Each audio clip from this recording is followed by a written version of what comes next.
Ngingenze njani ukuze ngikufuze? Usomqulu wakho ngowentokozo, ulwazi nalo lungaphezulu. Umhlaba ungumhlabathi wokuvuna izithelo. Ze kusombuluka umzimba wempucuzeko. Ngathi nami ngiyadideka njengeningi lethuso ubukhulu bengangamele nguwe. Kuthi angithi viva gama lakhe elikhulu kunamanye. Mina ngithi vala amehlo uvula umlomo umemeze igama elikhulu. Mina ngithi vala amehla kuphefumule umphefumulo wakhe.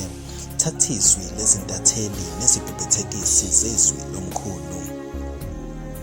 Ngibafice bebulala inyoka maqedane babhekisa amakhanda esibhakabhakeni bawa ngedolo kowakho.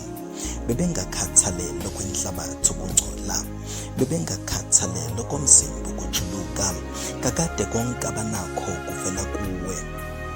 Bajikeleza insika babona umhlaba ulutalaku, kuqubuka inyongo kwaba nesigulo. Ngibabone bemhlophe kwamalanda wona agcwalisa inhlanzeko ezweni ngokombala oqhakazile. Wona intandokazi ezinkomeni ngokuzihlanza amakhizane, kakade bemenywe ubani emzimbeni wezilwane.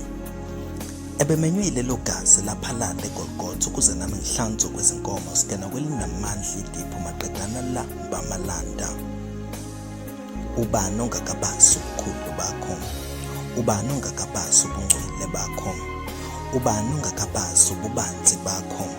Uyisimangaliso ngoba wavela kuqala, waluka inkathi yokuthwala ezisindayo izono. Ngingenze njani ukuze ngikufuze?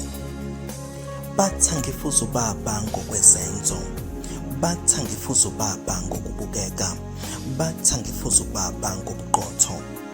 Kanjani kade lisalele ziko? Kanjani izinkanuko zikumele ngenhla?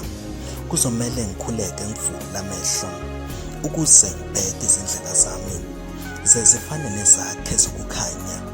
Ngisenalo ithemba lempumelelo, ngisenalo ithemba lofuzo. Ingakho ngithi uliqhawe lamaqhawe.